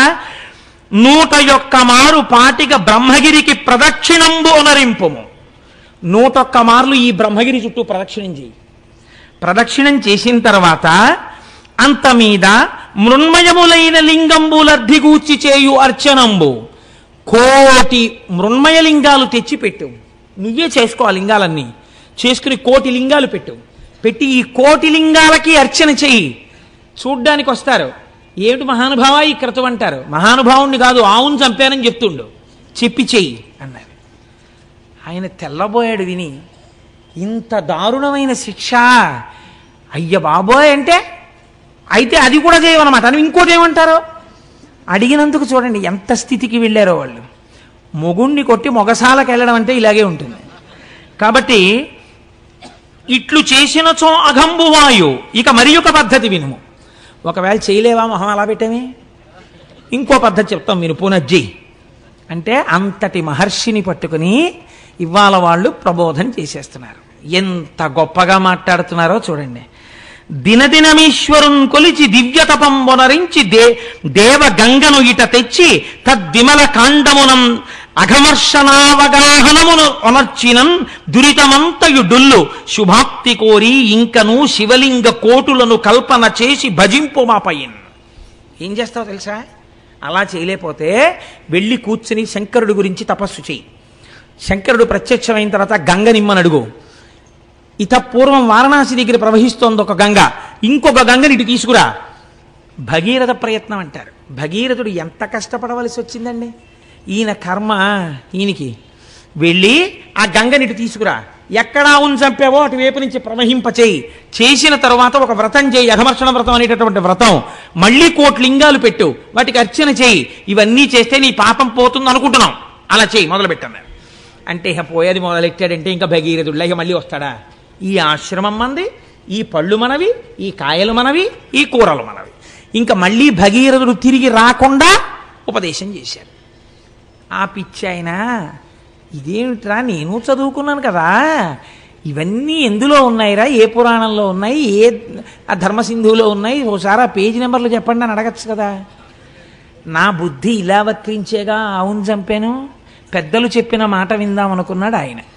కాబట్టి ఆయన ఏం చేశాడంటే, శరీరంతో తిరిగితే ఏమొచ్చింది, పాపాత్ముండి పాపాత్ముండి పాపాత్ముండి అంటే పాపం పోతుందా? ఈశ్వరుడు యొక్క అనుగ్రహంతో పాపం పోవాలి. అందుకని ఈశ్వరానుగ్రహానికి నోచుకుంటానన్నాడు అని ఆయన వెళ్ళి అద్భుతమైనటువంటి తపస్సు ప్రారంభం చేశాడు. ఒక పార్థివలింగాన్ని ఒక దాన్ని చేసుకుని ఆ లింగం దగ్గర కూర్చుని పంచాక్షరీ మహామంత్రంతో తదేక నిష్టతో శివుణ్ణి ఆరాధన చేశాడు. అలా తపస్సు చెయ్యగా చెయ్యగా శంకరుడు ప్రత్యక్షమయ్యాడు. ప్రత్యక్షమై, నాయన ఎందుకురా ఇంత తపస్సు చేశావన్నాడు. అనగానే కన్నుల నీరు కారుస్తూ గౌతముడు అన్నాడు, ఈశ్వరా మీకు తెలియందేముంటుంది, నేను ఎంత పాపం చేశానండి, ఒక ఆవుని చంపేశాను. నేను చేసిన గోహత్యా పాపాన్ని నా నుంచి తీసి నేను పాపాత్ముడను కానన్న స్థితిని నాకు కల్పించండి అన్నాడు. శంకరుడు అన్నాడు ఒక్క నవ్వు నవ్వి, ధన్యుడా నీవు మౌనికుల తల్లజ పుణ్యుడవీవు పాప్నులవు నన్యులు నిన్ వెలార్చిరిటులక్కట అక్కసుతో అనన్య సామాన్య తదీయ దర్శన సమాగత పుణ్యగతిన్ పవిత్రమై మాంజతత చెందుని జగము మద్వచనం వెంత నమునిమ్మిమై. అయ్యయ్యో పిచ్చాడా, ఇంత తపస్సు చేసి నా పాపం తీయమని అడుగుతున్నావా? నీకు పాపం ఉందనుకుంటున్నావా? అసలు నీకు పాపం లేదురా. నీకు పాపం ఉంది, నువ్వు గోహత్య చేశావని ఎవడు చెప్పాడు? దుర్మార్గులు రా వాళ్ళు. నిన్ను పాడు చేయడానికి ఇలా చెప్పారు, నీ మనస్సు పాడు చేయడానికి. నీకు పాపం లేదు నాయన. జగత్తులో ఎవడైనా గౌతమ మహర్షి అన్న పేరు పలికినా, గౌతమ మహర్షిని చూసినా వాడి పాపాలు పోతాయిరా. అంతటి పుణ్యాత్ముడవు నువ్వు.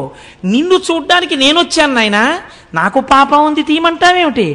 వారలే గోఘ్నపాతకులు, వారే కృతఘ్నులు, గురుఘ్నపాంసనులు, వారలే ధర్మబాహిరులు, వారలే కుచ్చిత గర్హ్య కర్మఠులు, వారలే ఘాతకగ్రణులు, వారలే నృశంసులు, వారే జాల్ములెవ్వారులు నిన్ను పుణ్యునిటు వంచన చేసి కలంచిరోమదిన్.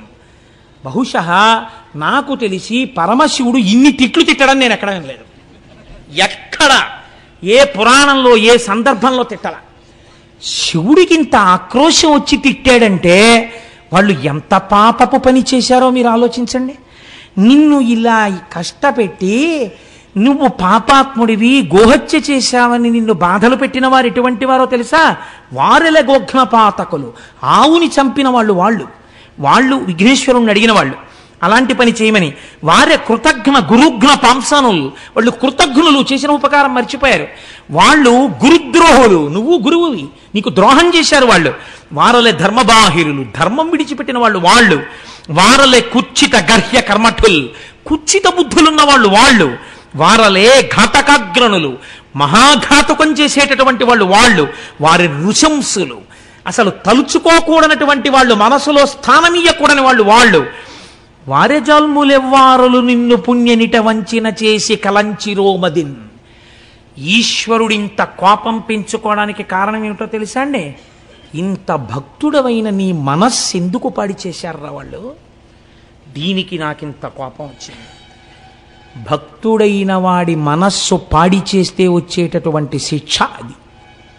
కాబట్టి ఇప్పుడు ఏమైంది అంటే ఆయన అన్నాడు, నీ దివ్య దృష్టిని చూడివని పరమేశ్వరుడు అవలోకింపచేసిన మునీశ్వరుడు అవలోకించి విస్మితుండై పరమేశ్వరుని చూసి, ఏమిటయ్యా గౌతమ, నీ చెప్పాలా ఎవరు చేశారో ఈ ద్రోహం? నువ్వు ఇంత తపోశక్తి దురంధరుడవే, నడిచి వెడుతున్న అగ్నిహోత్రానివే, నువ్వు ఒక్కసారి అంతర్ముఖుడవైతే సమస్తం తెలుస్తుందే, ఇంత పిచ్చివాడివి ఏమిటిరా నాయన? కనీసం అనుమానపడలేదేమిరా? ఒక్కసారి అంతర్ముఖుడవు. నేను చెప్తున్నాను, మీరు చరిత్రలో ఎక్కడైనా వరమివ్వడం చూశారు, కానీ ఇంత బెంగ పెట్టుకుపోయి, ఇంత బాధపడిపోయి, ఇంత పిచ్చాడివేంట్రా నాన్న, నా మాట నమ్మరా, ఒకసారి అంతర్ముఖుడు వై చూడు అని శంకరుడు నచ్చ చెప్పి చూడమన్న సందర్భం ఒక్కటి నాకు చూపించండి సమస్త వాంగ్మయంలో. లేదు, అది గౌతముడికే చెల్లింది. ఎంతటి ఉదయుడో మహానుభావుడు, ఎంతటి మహానుభావుడో! ఆయన తెచ్చిన గంగ చేత పోషింపబడిన శరీరాలు ఈ శరీరాలు. ఆయన గురించి చెప్పుకుని విని ధన్యులం కాకపోతే మనం కృతజ్ఞులం అవుతాం. ఈశ్వరుడు ఇన్నాళ్ళకి మనకు అవకాశం ఇచ్చి త్రయంబకేశ్వర లింగం గురించి చెప్పుకునే అదృష్టాన్ని మనకిచ్చాడు. కాబట్టి ఒక్కసారి అంతర్ముఖుడై చూశాట గౌతముడు. సత్యం తెలిసిపోయింది, ఎవరు చేశారో ఈ పని అర్థమైపోయింది. వెంటనే ఆయన కళ్ళు తెరిచి శంకరుణ్ణి చూసి అన్నాడు, ఉపకారమయునిరించిరి కృపానిధి నిజంబు వారు కించుకలైనని నీ కృపకున్ పాత్రమనైతిని నిపుణునై వడసి కొంటి నీ దర్శనమున్. ఆహాహాహా, నాకెంత ఉపకారం చేశారయ్యా వాళ్ళు పరమేశ్వర. వాళ్ళు నన్ను ఇలా తిట్టకపోతే, వాళ్ళు నన్ను ఇలా తోసేయకపోతే, నేను ఇలా తపస్సు చేసి నిన్ను ప్రత్యక్షం చేసుకుంటానా? నిన్ను చూడాలి, నా పాపం పోవాలని ఎంత కఠోరంగా తపస్సు చేశాను, ఎంత మనస్సు పెట్టి తపస్సు చేశాను. అవతల వాడిలో చెడు చూడడం మంచివాడికి చేత కాదురా. కుక్క ఆవు కాదు, ఆవు కుక్క కాదు చెప్పాడు కదా విఘ్నేశ్వరుడు. కాబట్టి మహానుభావులు నాకు ఎంత ఉపకారం చేశారండి, వాళ్ళ వల్ల కదా మీ దర్శనమైంది. వాళ్ళంతా ఉపకారం చేస్తే వాళ్ళని నేను ఏమని నిందించను, నేను వాళ్ళకి రుణపడిపోయాను పరమేశ్వర అన్నాడు. లోకమునందు లోకేశ్వరుణ్ణి చూడడం తప్ప అవతల వాడిని తప్పు పట్టడం చేత కాని గౌతముడు తెచ్చిన గంగ తాగి బతికిన జీవితాలు బురద జల్లుకునే స్థాయిలో తెల్లవారులేస్తే పేపర్ల నిండావే. ఎంత కృతజ్ఞపు కుచ్చిత కుళ్ళు బతుకులై కూర్చున్నాయండి మనవి. ఎంత సిగ్గుపడాలి నిజంగా మనం. గౌతముడు ఎంత పరివేదన చెందుతాడు. ఒక్క చోట గౌతమ మునికి విగ్రహం లేదా? ఒక్క చోట గౌతముడి గురించి చెప్పేవాడు లేడా? ఒక్క చోట గౌతముడికి ఆరాధన లేదా? ఇంతటి మహానుభావుడని చెప్పి ఆయన పేరు మీద ఉత్సవం లేదా? పనికి మాలిన వాళ్ళందరికీ ఉత్సవాలా? ఎంత కృతజ్ఞతతో ఉంది లోకం ఇవ్వాల. ఆయన ఇచ్చిన నీళ్లు తాగా మునుల్లెందుకు అనాలి? మనము వాళ్ళు ఒకటి కాదా? కాబట్టి ఇప్పుడు ఈ మాట చెప్పి ఆయన అన్నాడు, అయినా కూడా అని ఆనందించి చొక్కియున్నంత వరంబిచ్చదా కోరుకొనమనుడు. ఏమిటో నీ ఇంత మంచితనం ఏమిటో. సరే అయిందేదో అయిపోయింది, పాపం తీసేయి అన్నావు, తీయడానికి నీకు పాపం లేదు. వచ్చిన వాడిని ఉట్టినే వెళ్ళిపోతానా? ఏదైనా వరం కోరుకో, వరం ఇస్తానన్నాడు. చిత్రం ఏమిటో తెలుసా అండి? ఆయనకి ఏది గుర్తొచ్చిందో తెలుసా? వరుణుడు జలం ఇవ్వనన్నాడు, మునులు నువ్వు గంగని తీసుకురా అన్నారు. పోనీలే, వాళ్ళు చెప్పిన మాట ఇంకా వింటున్నాడు. ఎంత పెద్దరికం ఇచ్చాడో చూడండి. ఇప్పుడు వాళ్ళు చెప్పిన మాట మనం అడిగితే శివుడు కోపడతాడేమో, ఇంకా నీకేం బుర్రలేదా, వాళ్ళు చెప్పిన మాటలే అడుగుతున్నావు, సర్వజ్ఞుడు కదా అని అనుకోలేదు. మహానుభావం. నిజమైన కృతజ్ఞత అంటే ఇది. నన్ను వాళ్ళు పంపించబట్టి మీ దర్శనమైందండి లొల్లి మాట్లాడటం లేదు. నిజంగా వాళ్ళు ఎంత పుణ్యాత్ములో, ఎంత ఉపకారం చేశారో నేను వాళ్ళ చెప్పిన మాటలే గట్టిగా పట్టుకోవాలనుకుంటున్నాడు. అంటే పైకి ఒక మాట లోపలొక భావన కాదు, నిజంగా లోకంలో అవతల వాడి యందు దుష్టత్వం చూడడం చేత కానివాడు. కాబట్టి ఇప్పుడు ఆయన ఏమడిగాడో తెలుసా అండి ఆయన్ని? అయ్యా, మీరు నిజంగా నన్ను కానీ అనుగ్రహించాలనుకుంటే ఒక్కసారి మీ జటాజూటంలో ఉన్న గంగని విడిచిపెట్టండి, నేను ఆంధ్రదేశానికి తీసుకెడతానన్నాడు. అనగానేట గభాలన గంగ పైనుంచి కిందకి దూకిందిట స్త్రీ రూపంలో. తల్లి తెల్లటి వస్త్రాలతో నిలబడేటప్పటికీ ఇవన్నీ గౌతముడు కోరుకున్నవి కావు. గంగా దర్శనం అయింది ఆయనకి. వెంటనే 2 చేతులు ముకిలించన్నట్ట, తల్లిరో ధన్యపు పుణ్యపు ముల్లోకములకు శుద్ధి ఒనరించదవు ఉత్పుల్లాబ్జలోచన, నన్ను చల్లగా నిర్మలుని చేయు శంకరు రాణి, ఓ శంకరుడి రాణి. అమ్మా పుల్లాబ్జలోచన, తామరపూల వంటి కనులున్నదానా, తల్లి లోకాలన్నింటినీ రక్షించేదానా, పాపాలు కడిగేదానా, నన్ను నిర్మలుణ్ణి చెయ్యమ్మా అన్నాడు ఆయన. ఇంకా గంగలో స్నానం చేసి తను నిర్మలత్వం పొందాలని అంటే ఆ తల్లి అంది, తప్పకుండానయ్యా నీకు అభిషేకము గూరిచి వీక చనెద శివుని తలకు వేగ ననగబల్ వ్యాకులితుడంగగు మునినవలోకించి శివుండనియే నిలువుమని గంగన్.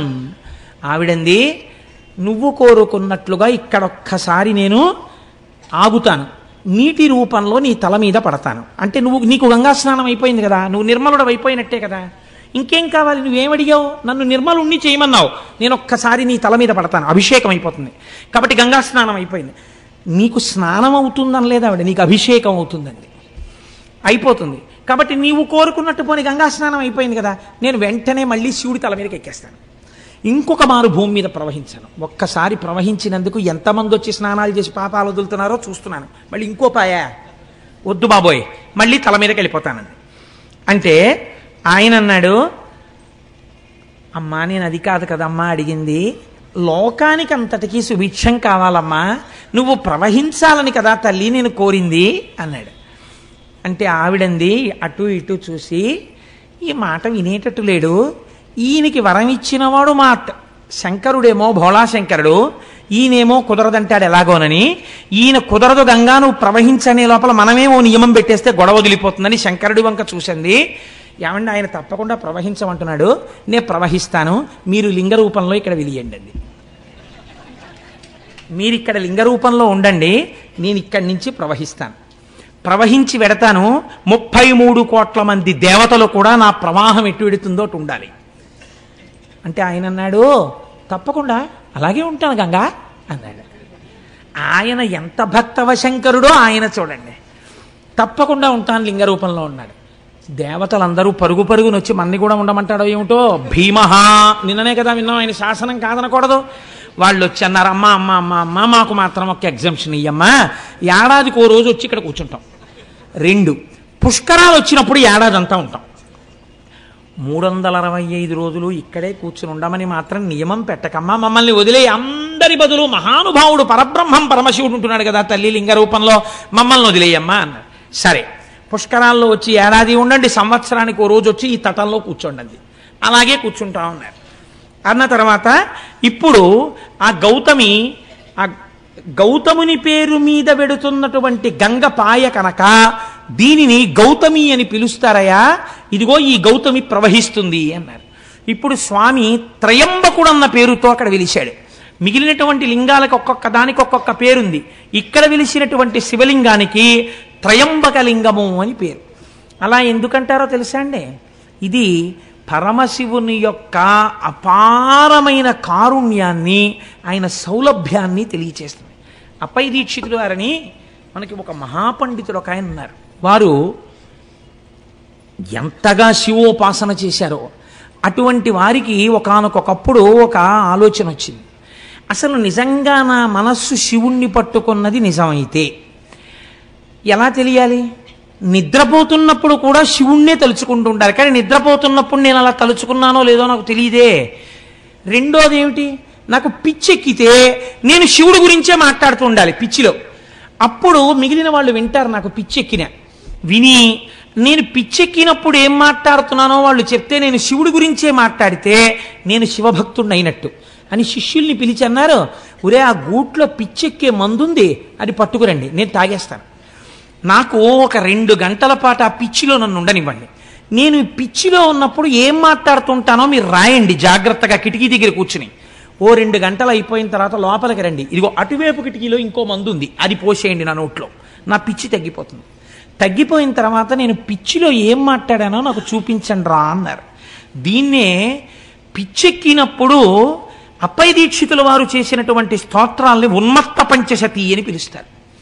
ఆయన పిచ్చిలో మాట్లాడారు. ఆయన పిచ్చిలో పరమశివుడి గురించి ఏమని మాట్లాడారో తెలుసా అండి? ఒక శ్లోకం ఉన్మత్త పంచశతిలో, అర్కద్రోణ ప్రభృతి కుసుమైరచనంతే విధేయం ప్రాప్యంతే నస్మరహర ఫలం మోక్ష సామ్రాజ్యలక్ష్మీ ఏతజ్జానన్నపి శివ శివ వ్యర్థయన్ కాలమాత్మన్ ఆత్మద్రోహీకరణ వివశో భూయ సాధపతాని. ఆ ఉన్మత్త పంచశతిలోంచి ఒక శ్లోకం ఇది. ఆయన అన్నారు, ఈశ్వర, ప్రపంచంలో ఎవడైనా చాలా గొప్ప కోరిక తీర్చాలి అని అనుకుంటే దానికి తగిన పూజ అడుగుతాడు. నువ్వేమడిగావు? జిల్లేడు పువ్వులతో పూజ అడిగావు. ఎవరైనా జిల్లేడు పూలు కోసుకుంటుంటే మీరు ఎందుకండి జిల్లేడు పూలు కోసేస్తున్నారని ఎవరు అడగరు. ఆ పనికి మాలిన అన్ని ప్రదేశాల్లోనూ జిల్లేడు ఉంటుంది కాబట్టి లోకమంతా విడిచిపెట్టేసినటువంటి చెట్టు యొక్క పూలు నీకు కావాలి. రెండోది ద్రోణి, అర్క ద్రోణ. ద్రోణ పుష్పం అంటే తుమ్మి పువ్వు. రెండోది నీకు తుమ్మి పువ్వు కావాలి. ఈ రెండు ఎవ్వరూ అడగరు, ఎవ్వరూ కొయ్యరు, ఎవ్వరూ దండలు కట్టరు, ఎవరూ సిగలో పెట్టుకోరు. అది ఇంతంత బంతుల్లో ఉంటుంది. ఆ బంతుల్లోంచి ఇంతంత పువ్వు బయటికి వస్తుంది, ఇంతే ఉంటుంది. శ్రీకాళహస్తిలో బయట అమ్ముతుంటారు ఈ తుమ్మి పూలు. కాబట్టి నీకు ఈ తుమ్మి పూలు వేస్తే చాలు, ఈ జిల్లేడు పూలు వేస్తే చాలు. ప్రపంచంలో ఎవ్వరూ కోరుకోనివి, ఒకవేళ ఎవరైనా వచ్చి కోసుకుంటున్నా అదేంటబ్బాయి అలా కోసేస్తున్నావు అని అననివి, ఇంత చౌకుబారుగా దొరికేవి, ఈ రెండింటినీ నువ్వు పుచ్చుకుని ప్రాప్యంతే నస్మరహర ఫలం మోక్ష సామ్రాజ్యలక్ష్మీ. ఏమిస్తావు? ఓ రూపాయో పావలో ఇవ్వడం కాదు, ఒక్క తుమ్మి పువ్వు వేస్తే, ఒక్క జిల్లేడు పువ్వు వేస్తే మోక్షం ఇచ్చేస్తావు. మోక్ష సామ్రాజ్యలక్ష్మీ ఏతజ్జానన్నపి శివ శివ వ్యర్థయన్ కాలమాత్మన్. ఇంత అనుగ్రహప్రదాతవై నువ్వుంటే ఒక్క జిల్లేడు పువ్వు, ఒక్క తుమ్మి పువ్వు తెచ్చి నీ పాదాల మీదేసి శివా శివా అని నేను అనను. నేనేం చేస్తుంటాను? మిగిలిన పనికిమాలిన పనులన్నీ చేస్తుంటాను. ఈ రెండు పనులు చేసినట్టుగా నాకు కనపడదు. శివ శివానను, ఈ రెండు పువ్వులతో నీకు పూజ చెయ్యను. ఆత్మద్రోహీకరణ వివశో భూయసాధపతాని. నా అంత ఆత్మద్రోహి ఇంకెక్కడుంటాడు? ఇంత సులభుడు నువ్వు, ఆ పని కూడా చెయ్యలేని ఆత్మద్రోహిని నేను ద్రోహం చేసుకుంటున్నాను పూజ చెయ్యకుండా అని మహానుభావుడు అప్పయ్య దీక్షితుల వారు ఉన్మత్త పంచశతిలో మాట్లాడతారు. పిచ్చి తగ్గిపోయిన తర్వాత శిష్యుల శ్లోకాలు చదివితే పర్వాలేదైతే నా మనస్సు శివుణ్ణి పట్టుకుందన్నారు ఆయన. అలా ఎంతటి సులభుడో చూడండి. త్రయంబకేశ్వరుడిగా వెలిశాడు. త్రయంబకుడు వెలిసిన తర్వాత గౌతమి అన్న పేరుతో గౌతమ మహర్షి పేరు మీద గంగ వెళ్ళిపోతోంది. వెళ్ళిపోతుంటే అక్కడ ఉన్నటువంటి మునులు ఇప్పటి వరకు ఏ మునులైతే గౌతమ మహర్షిని పో అని తరిమేశారో వీళ్ళందరూ ఒరే శివుడి జటాజూటంలోంచి గంగ కింద పడిందిట మళ్ళీని, కాబట్టి గబగబా వెళ్ళి మనందరం స్నానం చేద్దాం రండని మళ్ళీ గబగబా వచ్చేసారు. ఉత్తరీయాలు కట్టేసుకున్నారు, మళ్ళీ గబగబా మంత్రాలు చెప్పేసుకుంటున్నారు, స్నాన మంత్రాలు. అందులో మునిగేద్దామని భార్యలతోటి శిష్యులతోటి దిగుతున్నారు. చూసిందిట గంగానది. ఆయన పేరు మీద పుట్టితే మళ్ళీ ఇందులో కూడా స్నానం చేసి పాపాలు పోగొట్టేసుకుందాం అనుకుంటున్నారా? ధూర్తులారా అని కని ధుని ఘోరపాతకులు కష్మలలెందు కృతఘ్నమూర్తులీమునుల అపఘ్నమేవమిక ముట్టగ వచ్చిరి వీరు తాకునోర్వను కనరాకపోదునని వైళమలంగి అదృశ్యమయ్యే అంతనెకని గౌతముండకట తల్లిరో పోయితే పాసి నీసుతున్. ఆవిడ వెంటనే మునులు స్నానానికి దిగుతుంటే అంతర్ధానం అయిపోయింది. అక్కడ ఉన్న నదీ ప్రవాహం హఠాత్తుగా మాయమైపోయింది, అంతే మట్టి అయిపోయింది. తడి కూడా లేదు, అది విచిత్రం. మళ్ళీ ఎండిపోయిన భూమి అయిపోయింది. ఎందుకని? ఈ గౌతముణ్ణి ఇంత ఏడిపించిన దుర్మార్గులు మీరు స్నానం చేయడానికి నా నీళ్లు కావాల్సి వచ్చాయా? మళ్ళీ మీ పాపాలు వదిలేద్దాం అనుకుంటున్నారా? మీకు దక్కనివ్వను రాని వెళ్ళిపోయింది. ఇంకింతకన్నా అవమానం ఏముంటుందండి ప్రపంచంలో? అసలు పేపర్లలో ఫోటోలు వేసేసి టీవీల్లో ఎప్పుడు చూపిస్తారో, ఎవడో గంగా స్నానానికి వెళ్ళగానే గంగా దృశ్యం అయిపోయింది అనుకోండి, వాడి గురించి ఎంత ప్రచారం అయిపోతుంది లోకంలో. అయ్యి బాబోయ్ ఇంతటి పాపాత్ముడు ఎక్కడా ఉండనమాటని. అలా ఈ మునుల్ని చూసి గంగ అంతర్ధానం అయిపోయింది. అక్కడ ఇంకా జహ్నువు తాగాడు. ఇక్కడ జహ్నువు తాగడం కాదు, గంగావతరణంలో అయితే జహ్నువు తాగారు, ఇక్కడ అది కాదు. వెళ్ళిపోయిందంటే మళ్ళీ ఆకాశంలోకి. ఇంత శివశాసనం ఉంది, పక్కన త్రయంబకలింగం ఉంది, ఆవిడ అయినా లెక్క పెట్టడానికి వెళ్ళిపోయింది. అంటే ఎంత బాధ వచ్చిందో ఆవిడికి నిజంగా. ఇప్పుడు వాళ్ళు ఏడవలేదు, అయ్యో అమ్మా ఎంత తప్పు చేశామో, నిజంగా తల్లి నువ్వే మాకు స్నానం చెయ్యనన్నావు. లోకంలో ఒక సామెత ఉంది, రక్షిస్తే తల్లి రక్షించాలి, లేకపోతే గంగ రక్షించాలంటారు. సీతమ్మ తల్లి అంటుంది ఉత్తరాఖండలో. కానీ భరిస్తే తల్లి భరించాలి, లేకపోతే గంగ భరించాలంటారు. ఎంత తప్పు చేసిన కూతురునైనా తల్లి కాపాడుకుంటుంది, లేకపోతే ఇంకా గంగ కాపాడుకోవాలి. కాబట్టి అటువంటి గంగ మమ్మల్ని కాపాడలేదని వీళ్ళు ఏడవలేదు, వీళ్ళు ఇంకా అలా బిర్రబిగిసి నించున్నారు. ఏడిచిన వాడు ఎవరో తెలుసా అండి? గౌతముడు ఏడ్చాడు. తల్లిరో వెళ్ళిపోయావా అమ్మా, వీళ్ళందరూ స్నానం చేద్దాం అనుకుంటున్నారమ్మా, ఎంత చిన్నబుచ్చుకున్నారో చూడమ్మా, అమ్మా రామ్మా అని ఏడ్చాడు. ఈయన ఏడుపు చూడలేక మళ్ళీ వచ్చింది ఆవిడ. అప్పుడు వీళ్ళు చక్కా లోపల దిగి స్నానాలు చేశారు. చేస్తే ఇంతవరకు చూశారట. కొన్ని చోట్ల గౌతముడు శపించాడని ఉంటుంది. గౌతముడు అలా శపిస్తే చక్కటి అరిటాకేసి నీళ్లు జల్లి విభూతితో ఓంకారం రాసి అన్నం పెట్టి నెయ్యేసి పప్పేసి కూరేసి పచ్చడేసి పులుసేసి పిండి వంటలేసి పెరుగేసి విస్తరి మీద ఉమ్మేసిలిపోయినట్టు ఉంటుంది. ఇంతగా లోకాన్ని ఆరాధించగలిగినటువంటి గౌతముడు ఇప్పుడు ఈ మునుల్ని ఎందుకు శపిస్తాడండి? శపిస్తే ఈ కథకు అర్థం ఉందా? అసలు ఈ ఆఖ్యానానికి అర్థం ఉందా? అది అలా ఎలా వచ్చేసిందో లోకంలో నానుడి నాకు అర్థం కాదు. అప్పుడు ఒక్క మాట మాత్రం చెప్తారు, మునులరించినట్టి యఘమున్ సకలమ్ము నిరింగి మట్టుమీరినవడి గౌతమార్యుడును మరిన్మరి వారణ సేయుచుండినన్ గనలచు అమ్మునిప్రువుల కన్గొని ఇట్లది శాపమిచ్చిరీరును భవదీయ వంశులు విరోధులు కాగలరీశ్వర భక్తికిన్. గౌతముడు శపించలేదు. తమ గురువుగారు ఇంత చేసినా సరే, గంగా స్నానాన్ని మళ్ళీ ఏర్పాటు చేసినా సరే, స్నానం చేసి వచ్చి క్షమార్పణ చెప్పి ఆయన కాళ్ళు పట్టని మునులను చూసి గౌతమ శిష్యులు శపించారు. ఏమని శపించారు? మీకు శివభక్తి లేకుండుగాక అని శపించారు. మీకు నేను నిన్నటి రోజున ఒక మాట చెప్పా.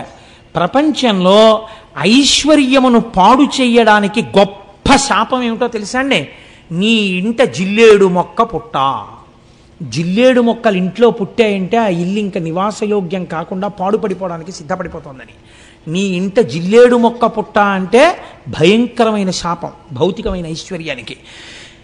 నీకు శివభక్తి లేకుండుగాక అంటే అంతటి దయాళువైనటువంటి శివుడి మీద భక్తి లేనటువంటి స్థితి ఏర్పడడం అంటే ఇంకా అది మనుష్య జన్మ ఎత్తి కూడా ఉద్ధరణ వేపుకి అడుగులు వేయలేనటువంటి వైక్లభ్యానికి గురైపోవడం. కాబట్టి ఆత్మోన్నతిని పాడు చెయ్యాలంటే నీకు శివభక్తి కలగకుండుగాక అని శపిస్తారు. భౌతికమైన ఐశ్వర్యాన్ని పాడు చేయాలనుకుంటే నీ ఇంట జిల్లేడు మొక్క పుట్ట అని శపిస్తారు. కాబట్టి ఇప్పుడు గౌతమ శిష్యులు ఏమని శపించారంటే మీకు శివభక్తి కలగకుండుగాక అని శపించారు. వాళ్ళ నాటి నుంచి జడులై తమ జీవితాల్ని పాడు చేసుకుని తిరిగారు. ఆనాడు వెలిసినటువంటి త్రయంబకలింగమే మనం ఈనాడు వెడితే మహారాష్ట్రలో త్రయంబకేశ్వరుడు అని త్రయంబకం గౌతమీ తటే అని ఆ గౌతమీ తటి ఒడ్డునే మనం చూస్తున్నాం. కానీ మీరు ఒక్కటి ఆలోచించండి, నేను మిమ్మల్ని ఒక యథార్థమైన ప్రశ్న వేస్తాను. నిజంగా మనం త్రయంబకేశ్వరుడి గుడిలోకి వెళ్ళినా, గోదావరి ఒడ్డున నించున్నా, ఇంత కష్టపడి ప్రయాణం చేసి కాటేసి తీసుకుని స్నానం చేసి గుళ్ళోకి వెళ్ళి పెద్ద క్యూలో నించుని తీరా అక్కడికి వెళ్ళేటప్పటికి జరుగని ఏదో దర్శనం చేసుకుని సంతోషంతో బయటికి వచ్చి గోదావరి ఒడ్డున నించున్నా, మీరు గౌతముడి గురించి ఇంత ప్రశాంతంగా ఇంత ఆనందంగా మీ మనస్సులు నిలబడతాయా? నిలబడవు. నిజంగా అసలు త్రయంబక దర్శనం అంటే ఏమిటో తెలుసా అండి? ఇప్పుడిక్కడ ఈ సభలో మీరు చేసిన దర్శనమే మీరు గౌతమీ తటి యందు త్రయంబక దర్శనం చేశారు. ఇప్పుడు నిజంగా మహామునిని మీరు శ్లాఘించినట్టు మనస్సుతో దీని వలన ఈశ్వరానుగ్రహానికి మీరు లోనవుతారు. ఇప్పుడు ఏమైంది? ఆయన త్రయంబకుడు అంటే మూడు కన్నులున్నవాడు.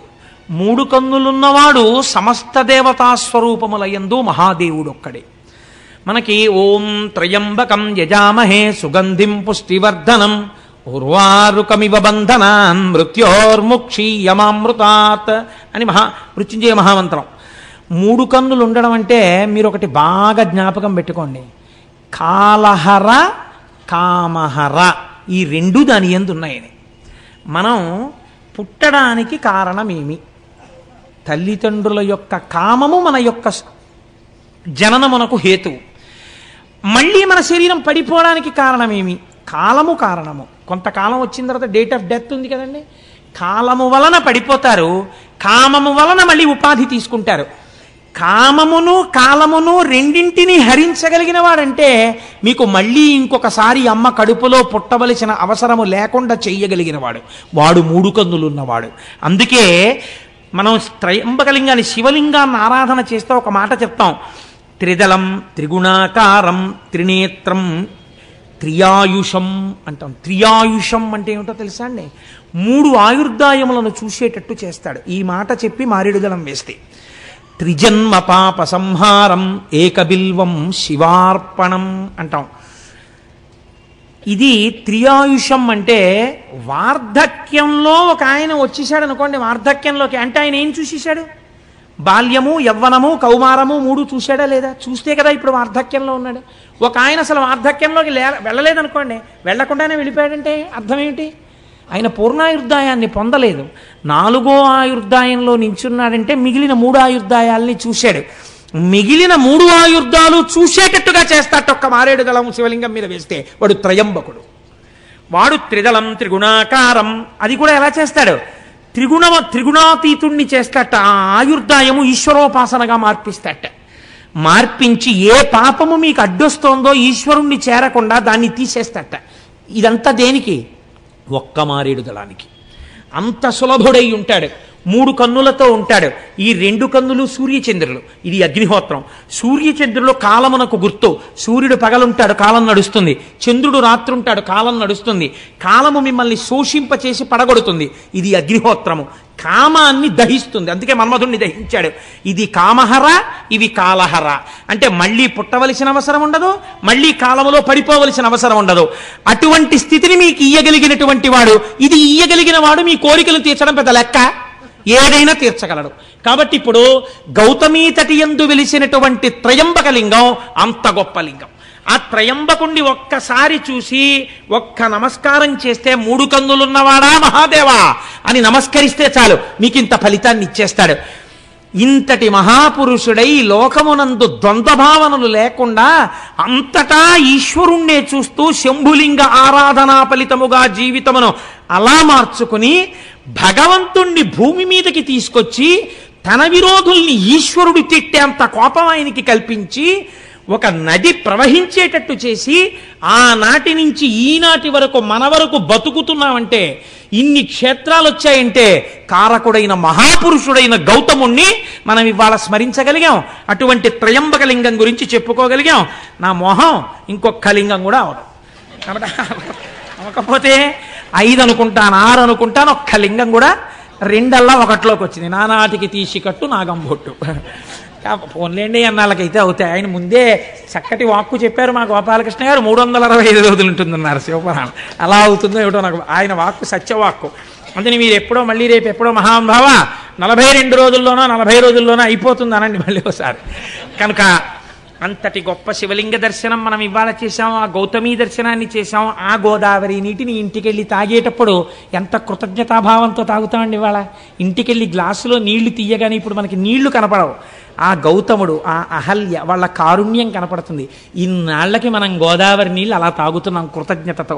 అటువంటి బుద్ధి మనకిచ్చిన ఆ త్రయంబక లింగానికి వీరొక్కసారి కైమోడ్చి నమస్కరిస్తూ రేపటి రోజు కాశీ, అద్భుతమైనటువంటి వారణాసి క్షేత్రానికి వెళ్ళి ఎన్ని వారణాసిలో చూడవలసి ఉంటుందో దాని వైభవం ఏమిటో రేపటి రోజున విజ్ఞాపన చేస్తాను.